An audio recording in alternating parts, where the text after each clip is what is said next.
Never has a little girl been bolder or crazier than I in my 3rd grade of elementary school. Growing up in rural country makes you appreciate the little things, like sidewalks, speedy Wi-Fi, and anything other than the constant aroma of cow manure. One day, in February of 2009, my teacher, Mrs. Jordan, was furious. Our principal would not let her advance to teaching the 4th grade, the grade she was passionate about. In my little person brain, I saw a problem, and I wanted to solve it. So I decided to stage a school-wide protest. That day, I proudly skipped home to tell my mom about yet another one of my schemes. I took pizza boxes for picket signs and wrote, "Mrs. Jordan for 4th grade." On the day of the protest, my class stood up and held our signs up high. We marched down to the principal's office. Our shoes may have been untied, but we owned those hallways, all united in one common goal: progress. Fast forward 9 years, and I still have not given up on this tenet of civic action. Last fall, I found myself sitting at a voter registration drive outside my high school's library, asking my peers to register to vote. Many told me they didn't vote, or their vote didn't matter. My peers' responses are not uncommon to the hundreds of hours I have contributed to this effort. In the rush of life, these citizens fail to recognize their patriotic responsibility to vote, to ensure their certain inalienable rights, to maintain their justice, and to establish their happiness. One must vote. This gap between civic action and politics only seems to be growing larger. This is what concerns me. Political apathy is an epidemic felt across all races, classes, genders, and generations, which only seems to be growing larger as more and more citizens are not using their rights. So, civic action apathy is apparent in almost every aspect of life, from local PTAs to Red Cross clubs to political organizations. Membership has gone down. In fact, voter participation has declined by 25% in the past 20 years. And in organizations like civic unions, this membership has declined by 25 to 50%. We lose something very impactful when we as a community do not know each other. How can we, if we don't understand each other's stories, how can we trust each other? There is only fear. In a study done in the 1960s, most Americans believed that they could be trusted, that most people could be trusted. In the same study in 1993, that number decreased to 37%. And this can be exemplified in our daily lives. Most of us don't even know our neighbors. The most interaction I've ever had with my neighbors in the 5 years that I've lived in my neighborhood is an awkward hello as I back out of the driveway. And this is not unique to me. According to the Pew Research Center, only 43% of Americans know their neighbors, and a third of those people don't even know them by name. We are seeing this problem grow more and more widespread. We have millions of YouTube views, thousands of Facebook friends, and hundreds of Instagram likes. Yet fewer and fewer of us are able to say we know people that live yards away from us. This gap between civic action and apathy and knowing each other is growing wider. In Robert Putnam's essay entitled "Bowling Alone: Declining Social Capital in America," he states the most whimsical yet discomforting bit of evidence of social disengagement in contemporary America is more Americans are bowling than ever, but bowling league membership has plummeted. From 1980 to 1988, league bowling membership decreased by 40%, while popularity of bowling increased by 10%. This raises a problem. 3 times as much pizza and beer is consumed when you're a part of a bowling league. But the broader social significance is not the pizza, but the conversations had over this. Now, I like a slice as much as the next guy, but can pizza really change the apathetic trends of our society? Simply put, no. But the conversations had at these bowling league nights often include upcoming events in the community or important elections coming up, which I believe is a formative part to becoming a contributing member of society. Helen Keller once said, "Science has found the cure to most evils, but has found no remedy for the worst of them all, apathy in human beings." The United States was founded on democratic principles for a representative democracy, one in which citizen participation is vital, but less and less citizens are participating in their government. President Abraham Lincoln once said, "The ballot is stronger than the bullet." Maybe not in his case. But generally speaking, every issue you care about can be changed as a result of voting. Unfortunately, some citizens are lacking the firepower to vote. The United States has some of the lowest voter turnout rates of any other developed country. According to the Brookings Institute, only 55% of Americans voted in the 2016 municipal election. And when you look at a single demographic, these numbers get even more dismal. Youth ages 18 to 26 only voted less than 50% of the time. UC Davis, political science professor Mindy Romero defined voting as the ability to elect real change on issues you care about. This rings especially true at a local level. Here in Grand Junction, in the 2015 municipal election, out of the 114,000 people registered to vote, only 28,000 voted.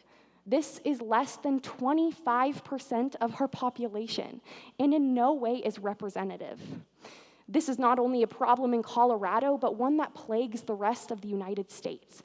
In November, in the Virginia House of Commons race of the 94th District, Shelley Simmons beat out incumbent David Yancey by one single vote. One vote truly does make the difference in this instance. We are seeing this common trend of apathy run rampant, especially in youth. And this is a problem because we live in a world that actively discourages engagement. We make the political process big and impenetrable for youth. This has come to have the effect of what I call the civic apathy complex, which is a mindset and a core destructive pattern of thinking that you cannot change the system that you are in or cannot work with it. And this in turn is why youth told me that they didn't vote or they didn't want to vote. For the first time ever, youth live in a world where social connectedness have not been in the center of their communal lives growing up. Rather, we live in our houses not interacting with our neighbors.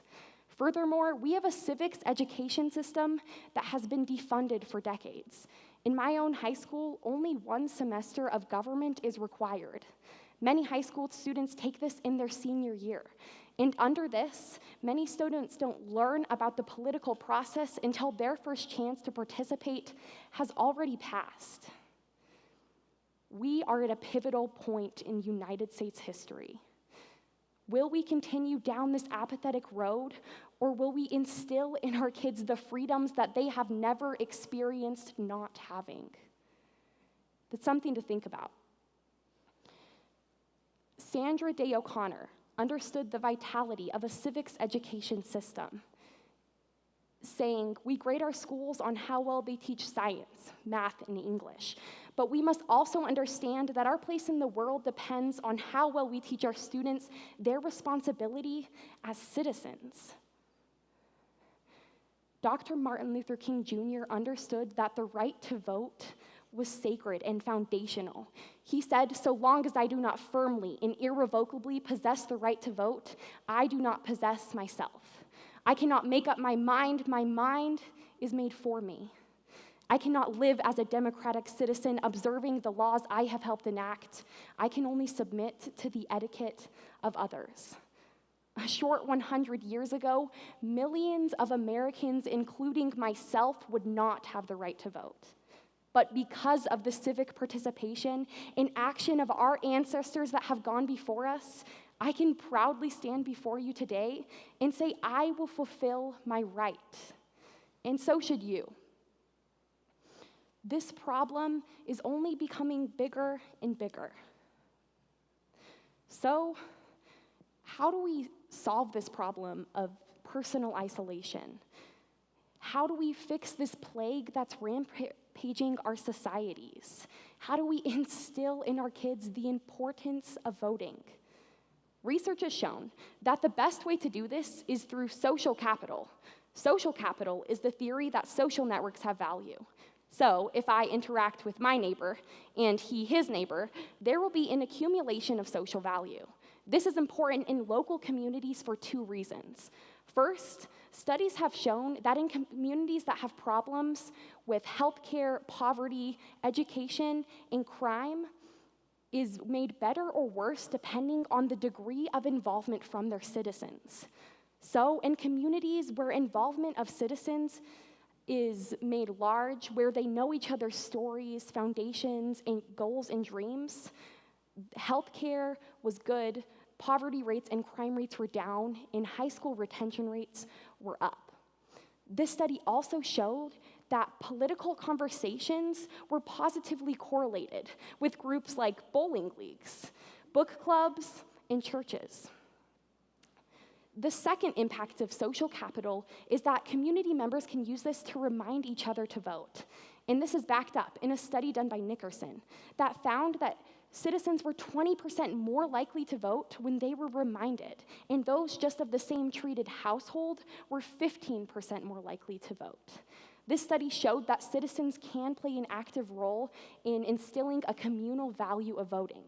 For me, I began to utilize my social capital by creating a political advocacy club in my high school. We held mock caucuses, presidential debate watch parties, and voter registration drives. From this, I found that the most causal link between youth and participation is dialogue. Dialogue is the foremost way to understanding a person, group, or idea. I firmly believe that by having more dialogue, sharing one's stories, and listening, we can heal some of these deep cleavages that we feel in the United States.